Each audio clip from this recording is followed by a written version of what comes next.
Rise as Rook, Dragon Age's newest hero. Be who you want to be and play how you want to play. As you fight back against the gods and lead your team of 7 companions, each with their own rich story. Together, you will become the Veil Guard. Dragon Age, the Veil Guard, is available on October 31st on PS5, Xbox Series, and PC. Rated M for mature. You are listening to a Pleasure Podcast. For more from our Sex Podcast Collective, visit pleasurepodcasts.com. Welcome back to Private Parts Unknown, a podcast about love and sexuality around the world. I'm Courtney Kocak, and today we're heading to the South and we're visiting a sex toy shop. That is right. We have the amazing Tami Rose in the house, all the way from Jackson, Mississippi. She is the proud owner of a sex shop, and our conversation spans the gamut. We talk about how she got into the business. We talk about the unfortunate abortion bans in many states, including Mississippi. We talk about her hilarious radio ads to promote the sex toy store, and she helps us do a little toy shopping. So this is such a fun and fascinating conversation. I hope you enjoyed as much as I did. Tami is a blast, so let's get into it. Hi, I'm Tami Rose. I own Romantic Adventures in Jackson, Mississippi, and if you're ever in the area, come see me. You have such an interesting story. You're a Navy veteran, and now you are the owner of Romantic Adventures. You have an adult store. So I want to hear about the path that brought you from the Navy to sex toy store owner. It's even weirder than that because I was a chaplain's assistant in the Navy. So how do you go from a degree in Judeo-Christian studies and a Navy chaplain to an adult store? But you have to understand that sex is part of a spiritual path. So I'm still on the spiritual path. It just doesn't look traditional anymore. What got you interested in that? I don't want to sound like a guru or anything because, part of it is, sex sells. And Mississippi is a rough environment for women if you're not willing to be a teacher or work in the healthcare. And I stand outside of a lot of traditional things already because I worked for years as a massage therapist. And so that was maybe healthcare adjacent, but it's like I never really fit in. And it's like in Mississippi, it's like, well, you can fit in or you can make money, and I choose to be wealthy. Nice. So, there is that commercial aspect of it, but I don't really see a conflict between my spiritual path and my encouraging people to experience pleasure or sexuality. I think Benjamin Franklin said, beer is proof that God loves us and wants us to be happy. I think orgasms are proof of that. Amen. Yes, for sure. But my spiritual path has definitely had an aspect of an understanding of pleasure in it because I'm a level 6 tantric yogi. I spent a lot of years as a massage therapist helping people learn to be inside their bodies and experience both the pleasure and the pain of that.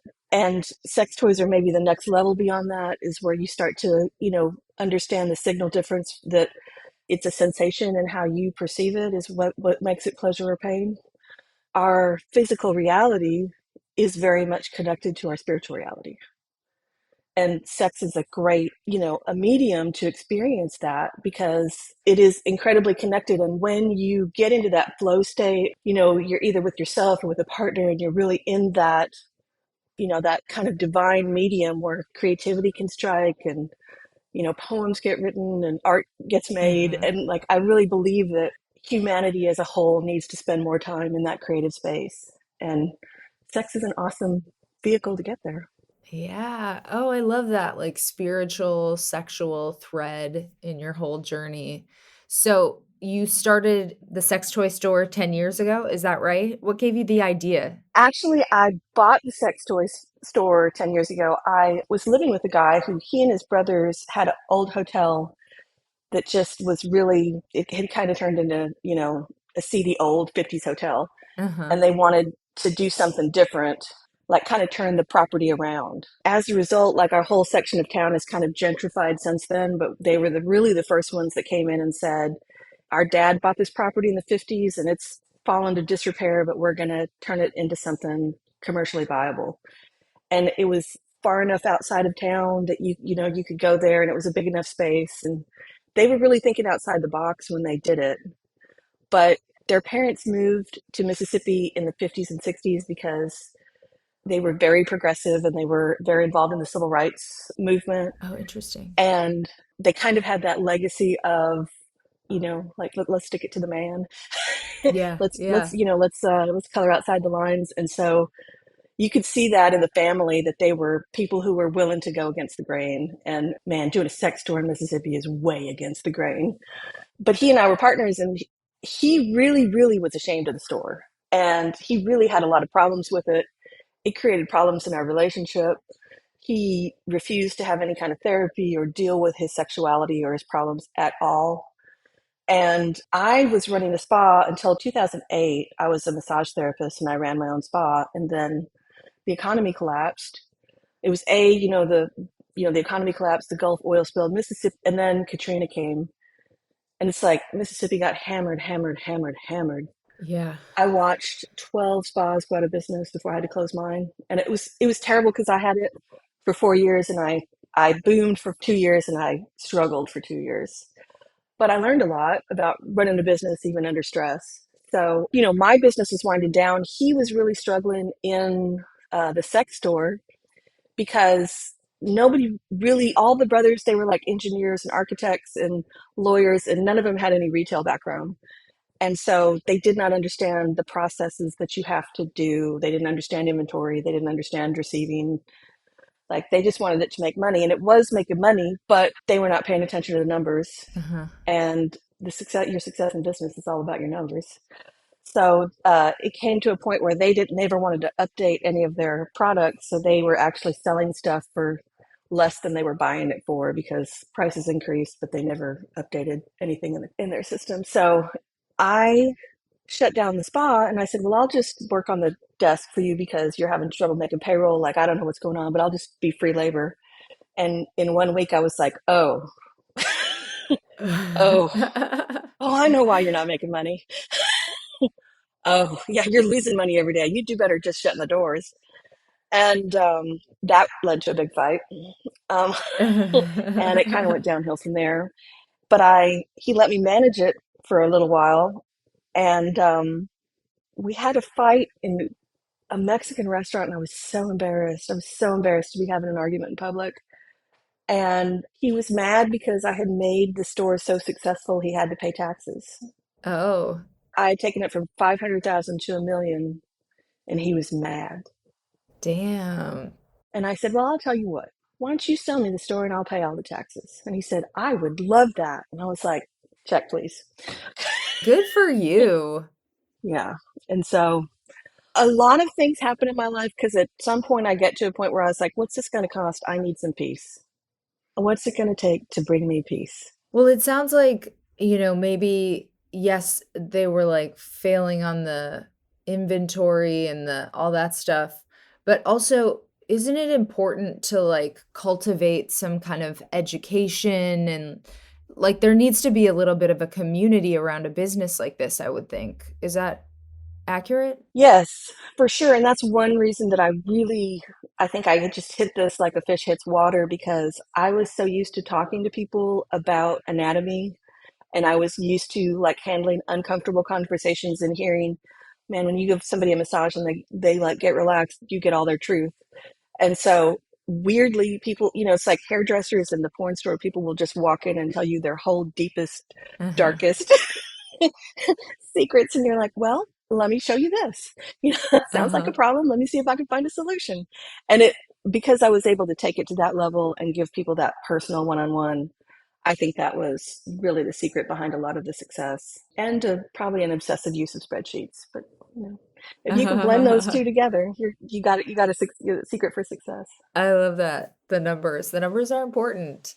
So you are in the deep South. So what is the conversation around? Like, is it stigmatized to own a business like this? Are people, willing to admit that they shop there? Like, what's the kind of conversation as it applies to your store and just like sexuality in general? It's so funny because I've had the store for 10 years and I've really seen the conversation change. And for a long time, like I feel very emotionally and socially isolated in Mississippi because I wouldn't go out and about because I was at a painting class one time and somebody just absolutely melted down on me because she was getting a divorce and she found a receipt that her husband had taken his girlfriend to romantic adventures.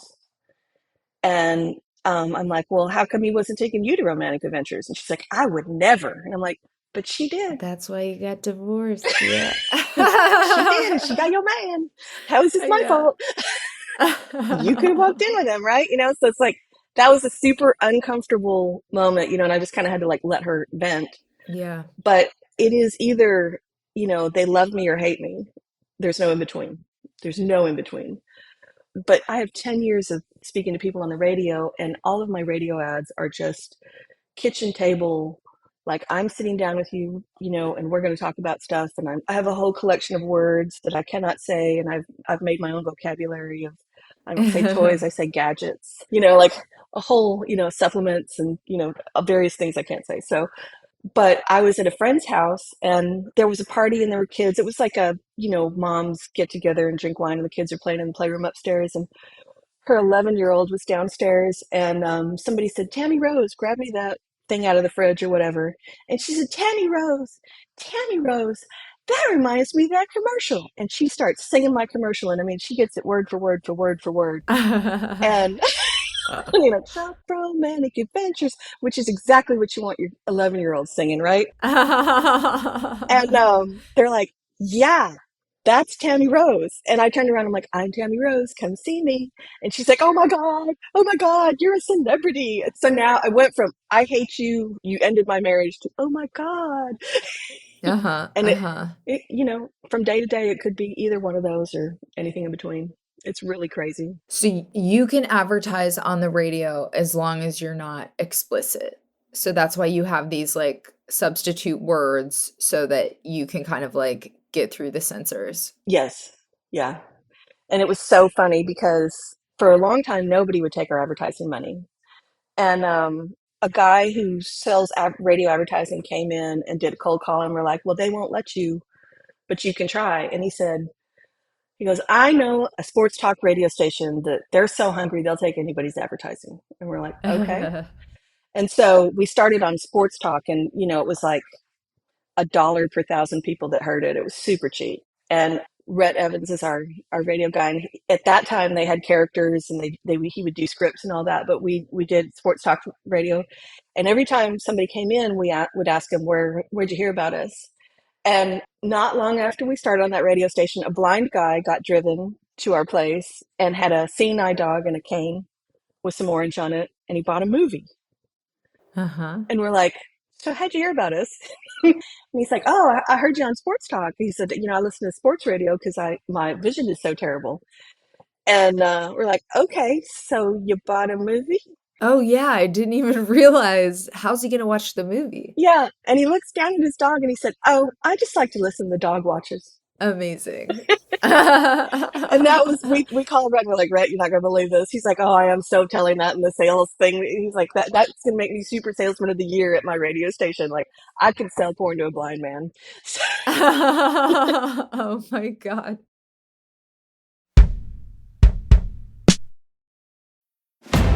Rise as Rook, Dragon Age's newest hero. Be who you want to be and play how you want to play. As you fight back against the gods and lead your team of 7 companions, each with their own rich story. Together, you will become the Veil Guard. Dragon Age, the Veil Guard, is available on October 31st on PS5, Xbox Series, and PC. Rated M for mature. Hey, privates! Boo, boo! Privates with penises, I'm talking to you! Our sponsor, Fleshlight, can help you reach new heights with your self-pleasure. And that is because Fleshlight is the #1 selling male sex toy in the world. And they don't just leave you hanging over there. At Fleshlight, you can explore sex toys with expert guides and advice, especially if you're a beginner or you're looking to level up. If you have been listening to the show for a while, you know how I feel about self-pleasure, and it is very, very good. And I definitely endorse using sex toys. I have a lot of fun with sex toys myself. So with the Fleshlight Girls series, you can embrace your wildest porn star fantasies with a different porn actress every night. What? With the variety of models, sensations, and intensities, you can live out limitless fantasies. And you can automate your fantasies with a universal launch that fits most Fleshlight products. With its innovative touch control system, just set the controls, sit back, and enjoy. And you have pleasure right in your hands. Your pleasure is in your complete control. And as the ultimate male pleasure device on the market, it's as versatile as you are. Anatomical, stamina building, vibrating, or made for couples, you name it. You define your luxury moment. And I just want to say, if you have any shame around sex toys, please don't. It is so much better than being weird with girls because you feel kind of desperate or whatever. Fleshlight just allows you to chill out, wait for the right girl when she comes, and in the meantime, you know you are going to be getting yours and having a good time, so you don't even have to sweat it. So what do you think? Are you looking for your next pocket pal? Well, you are in luck because right now, Fleshlight is offering Private Parts Unknown listeners 10% off with our promo code PRIVATE. So use the link in the episode description to visit fleshlight.com and use promo code PRIVATE to save 10% off your delicious new device. Again, promo code PRIVATE. It really helps support the show. It helps support you and your sex life. So go ahead and use the link in the episode description and treat yourself. We can all be horny together, and you can help keep this podcast going. So get yourself a Fleshlight and get yourself off. Well, so another aspect of this is, I mean, we've seen all these abortion bans in recent years. I mean, you're living in it. I'm just curious in general, like what you're hearing and noticing. And then does that have any effect on your business? I've had products invented for me because of it. Oh, say more. So, one way to not get pregnant that everybody has figured out, except for politicians who maybe, let me not go there. Yeah. One way to for sure not get pregnant is to enjoy anal sex.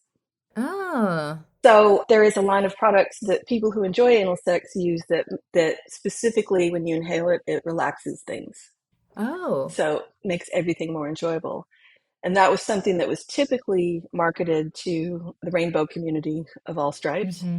And they all knew what it was. I called up my vendors of this product and said, you know, women could really use this because they're coming in and they're terrified and they don't understand the process, and we're having to do a lot of explaining and all that. So they repackaged the same product in a pink bottle. So I have, you know, relaxants for women who want to enjoy alternative forms of pleasure that will for sure not get them pregnant. Man, well, that's good. I'm glad they're enjoying the anal, but I mean, are you seeing the impact in your community of these bans? Yeah.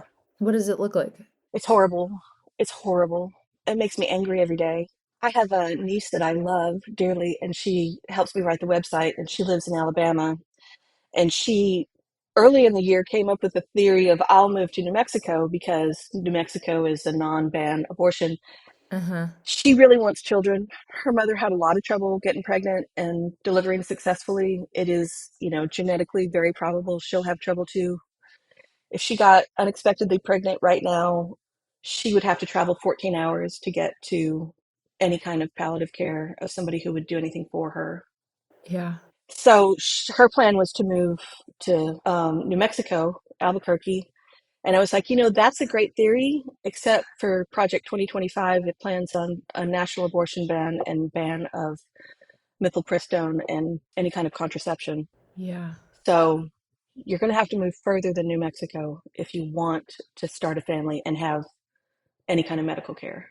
It's turning me into, honestly, I have to say, like, I've been a Democrat for a long time, but it's making me a single issue voter. It's life and death. Yeah, I'm thinking about having a kid, and I'm in Texas at the moment when we're having this conversation. I live in California, But in Texas, I told my husband, like, I'm not going to be pregnant here, not for one day. I don't think it's safe to, like, what if something happens?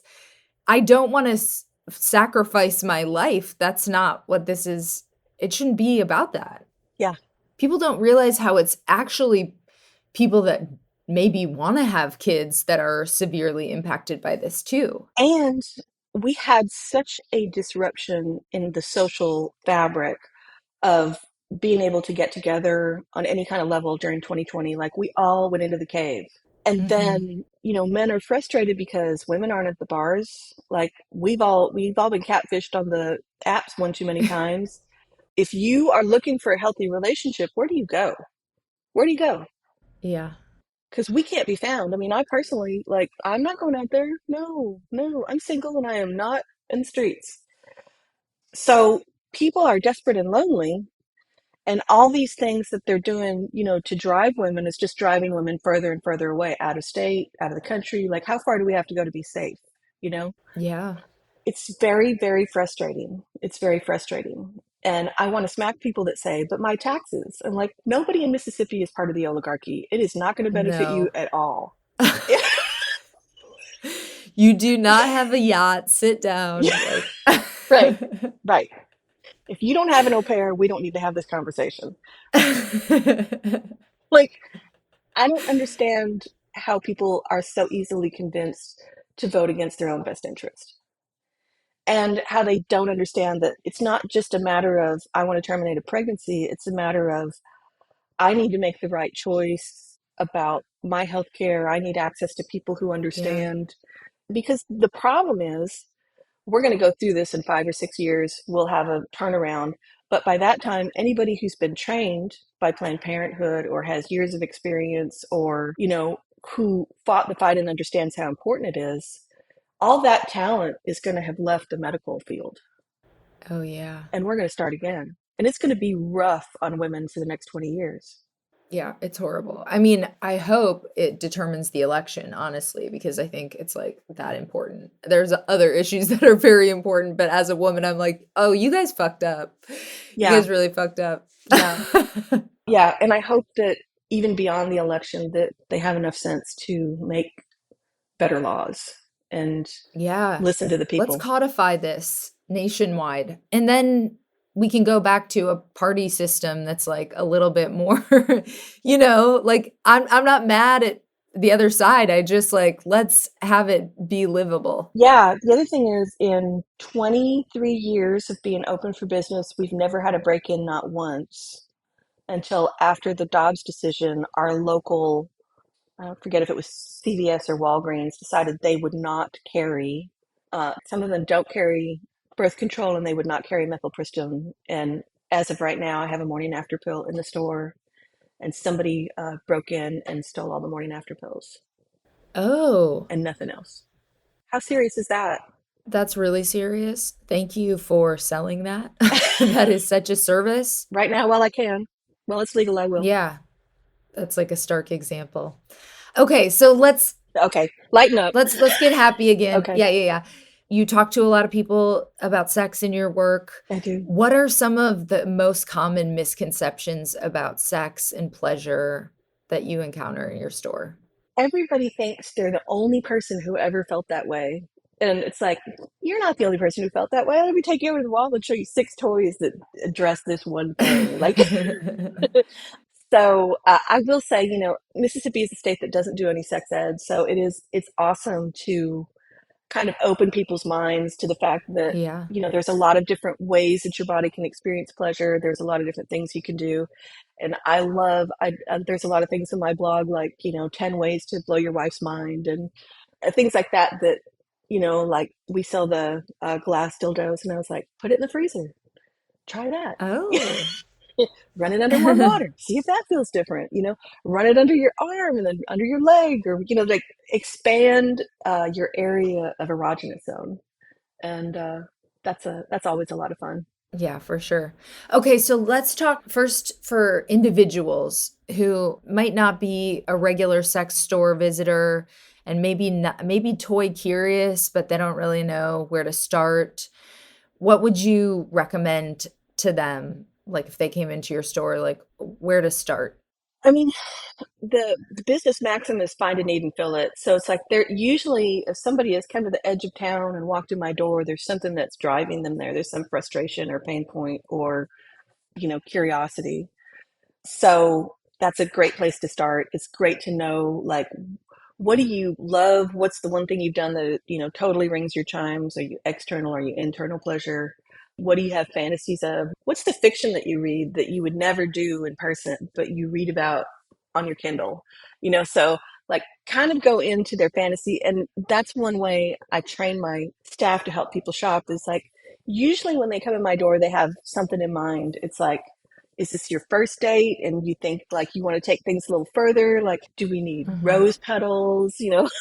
Do we need rope and safety scissors? Where are we at? Uh-huh. so, Uh-huh. and then once we've honed in on that, we can make sure that they have everything they need.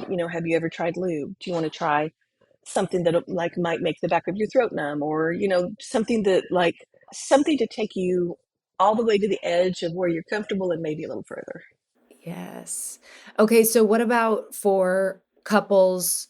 Is there a toy or a thing that you're like, oh, you want to spice things up? What's a place or a couple places that they could start? I would say come with your spouse. I could write a PhD on the sociology of how people shop in the porn store. But You should. typically they'll walk in the door and then they're like, can we help you? No, no, we can't help you. I would never. No, okay. Well, take a look around and let us know if there's any, if you're curious about anything. We'll go sit at the desk or be putting something away, like take the pressure off of them. Like we're not looking at them. And always they will circle the whole store and then they'll make a diagonal line back to the thing they're really interested in.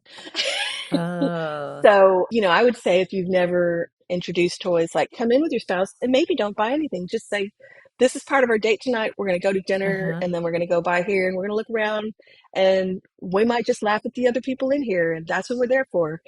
And just watch your spouse and see like where they pause, what they look at, what seems interesting, and go home and have a conversation about it. Like, what did you see that you would never? What did you see that you might? What made you kind of curious? And like start Uh-huh. with the questions, and the questions, might lead you on an adventure you hadn't really considered. Do you have any predictions about, I don't know, tech is going crazy? Do you have any sense of like, as far as the things that you offer in your store, are we going to see any innovation soon that might be interesting? My business is always innovating. That's one thing I love about it. I'm an Aquarius and I want the next greatest gadget. There's a couple of things, I'm super excited to see more manufacturing come to the US and have more like bespoke toys. A lot of people ask for Oh, a certain specific skin tone color for their toy. And I would love to have a 3D printer that worked with TPR or a flexible material where I could go like, well, let me just scan your forearm and we'll make your toy match you exactly. I would love that. Somebody oh, needs to invent that. yeah. The other thing is AI is making chatbots that are so freaking unbelievable. I think ultimately we're going to wind up with a holodeck where you can go, you know, have a whole hour-long interaction and not be able to tell whether it's AI or humanity. And it's crazy. Oh, It is weird. crazy. But I am really fascinated to see if Kamala Harris wins the election, and for the first time, the US has a first gentleman, not a first lady. Yeah. And Doug is such a great example of, a supportive man. I'm really fascinated to see how American society will be influenced by that, to see a female in charge and a male in a supporting role. And I want to see that White House when the Jewish first Yes. gentleman decorates for Christmas. Yes.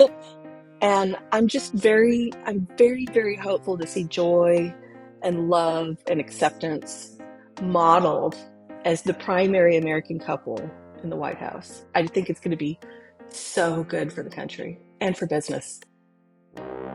Thank you so much to Tami, and thank you so much for tuning into this episode of Private Parts Unknown. Stay tuned right here because I've got another sexy episode coming your way next week. For the latest episodes, look down and make sure you're following us on your favorite podcast player now. To stay in touch between episodes, follow me at Courtney Kocak. Last name is Kocak on Instagram and Twitter. And follow the show at Private Parts Unknown on Instagram and at Private Parts Un on Twitter. And I am shamelessly trying to hit the top 1% on OnlyFans always and forever. So if you are interested in a Playboy-style peek behind the podcast, you can subscribe to my OnlyFans account. It is onlyfans.com/CocoPeepShow. It is a horny way to help support the show. So again, if you are interested, join me over at onlyfans.com/CocoPeepShow. Of course, subscribe to the newsletter. It is privatepartsunknown.substack.com. There is a link for that in the episode description. And subscribe to the Private Parts Unknown YouTube channel for the video version of a bunch of episodes. The audio episodes also automatically update over there. So if you like listening on YouTube, head on over to youtube.com/privatepartsunknown and smash that subscribe button. Again, it's youtube.com/privatepartsunknown. And check out my other podcasts for more of my audio creations. I have The Bleeders about book writing and publishing, and Podcast Bestie, which is a best friend to podcasters trying to grow and monetize their shows. And if you are a writer and you not only want to generate a ton of new material, but get it published, like me and Amy Pascal's Pubes, which was the essay reading I did last episode, or the viral essay for Cosmo about my Tokyo happy ending massage from several episodes back, I have got the writing intensive of your dreams going down in November. The November newsletter and pitch party extravaganza. So far, I've done 2 cohorts of pitch party and they have been wildly successful. My students have been so productive. They have been landing bylines at HuffPost and a bunch of other great places. So if you are interested, head on over to my website. It is CourtneyKocak.com/teaching. Again, Courtney Kocak, last name KOCAK.com/teaching. And you can use code PRIVATE for $100 off. Shout out to Amy Rausch for the bomb-ass theme music. For more info about Amy and her music, check out amyrausch.com. That is Amy, RAASCH.com. This episode was mixed by my beloved audio guy, Michael Castaneda of Plastic Audio. And after enjoying this content, could we ask you for a quick favor? Just go to ratethispodcast.com/private and give us a 5-star rating and review. I am so happy I got some new ratings, some birthday ratings. So thank you for those. And I would love some more, and I would love a new review. So to help us out with that, just head on over to ratethispodcast.com/private and give us your 5 stars and sweet nothings. And before we go, there is one more way you can help support the show. We are now on the Fountain app. So if you are listening on Fountain or another V4V platform and you get value from this show, you can support us by sending a boostagram. You can even send a comment along with your boost. And I have to say, those are my favorite messages to get because they come with a little bit of Bitcoin. Thank you so much for sticking with me until the end. Until next time, stay curious and keep exploring. Love you, privates.